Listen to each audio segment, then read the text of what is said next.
saya Rini Astuti dari kelas 11 IPA 1. Di sini saya akan menjelaskan materi mengenai tokoh-tokoh pahlawan sebelum masa kebangkitan nasional. Selamat menyaksikan.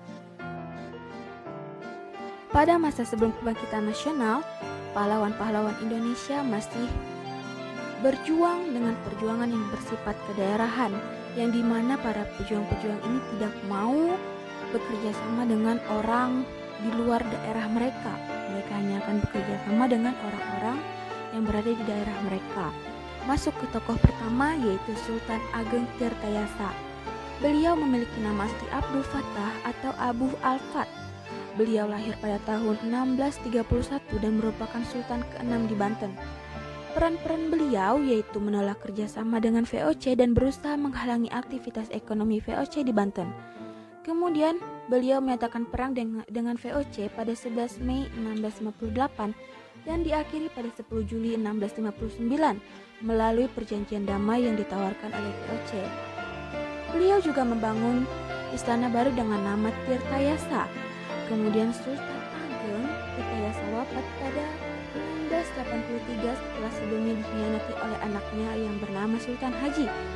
Perlu diketahui Sultan Haji ini ingin VOC ikut campur dalam urusan istana, maka dari itu beliau sangat menentang Sultan Ageng Tirtayasa dan bekerja sama dengan VOC. Masuk ke tokoh kedua, yaitu Sultan Hasanuddin. Sultan Hasanuddin memiliki nama asli I Malembosi Deng Krain Banto Mangape dan lahir pada tahun 1631. Beliau memiliki julukan Ayam Jantan dari Timur karena keberaniannya. Peran-peran beliau yaitu melakukan penawanan kapal dan awak VOC yang beraktivitas di perairan Goa, serta melakukan perlawanan terhadap VOC hingga menandatangani perjanjian Bongaya pada tahun 1667. Sultan Hasanuddin kemudian mengundurkan diri dari tahta Kesultanan Goa setelah melakukan penyerangan terakhir pada tahun 1669 terhadap VOC dan memutuskan untuk mengajar agama Islam. Beliau kemudian meninggal pada tanggal 12 Juni 1670. Nah, masuk ke tokoh ketiga, yaitu Kapitan Patimura. Mungkin sudah sangat tidak asing ya wajah beliau maupun nama beliau di mata dan telinga kita. Kapitan Patimura memiliki nama asli Thomas Matulesi. Beliau lahir di Ambon pada tahun 1783.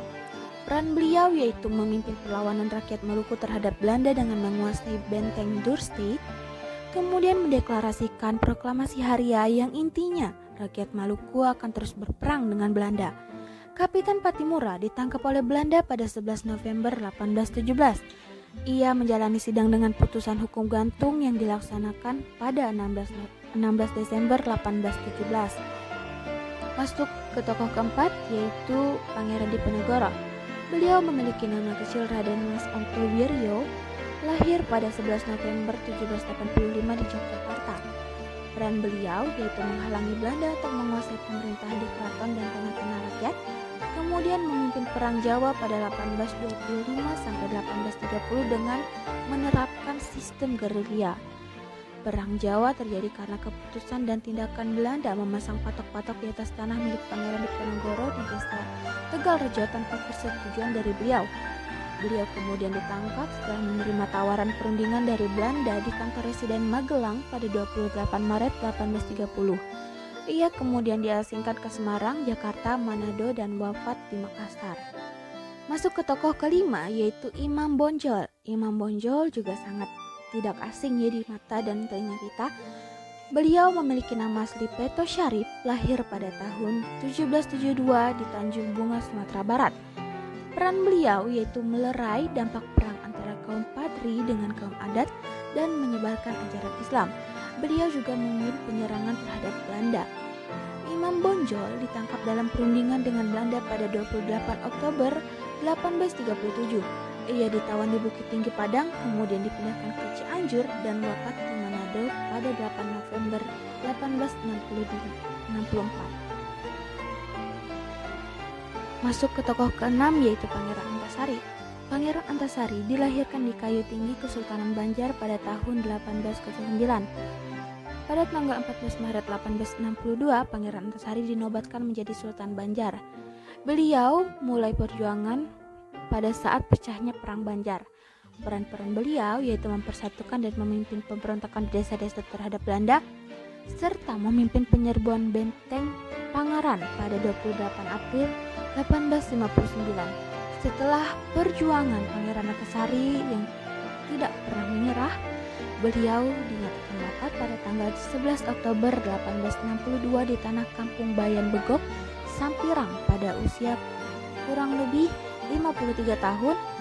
Menjelang wafatnya, Pangeran Antasari menderita penyakit paru-paru dan cacar setelah terjadinya pertempuran di bawah kaki Bukit Bagantung Tundakan. Sekian yang dapat saya sampaikan. Terima kasih telah menyaksikan. Untuk informasi lebih lanjut mengenai tokoh-tokoh yang telah saya sebutkan, nanti akan saya beri artikel pada deskripsi. Have a nice day.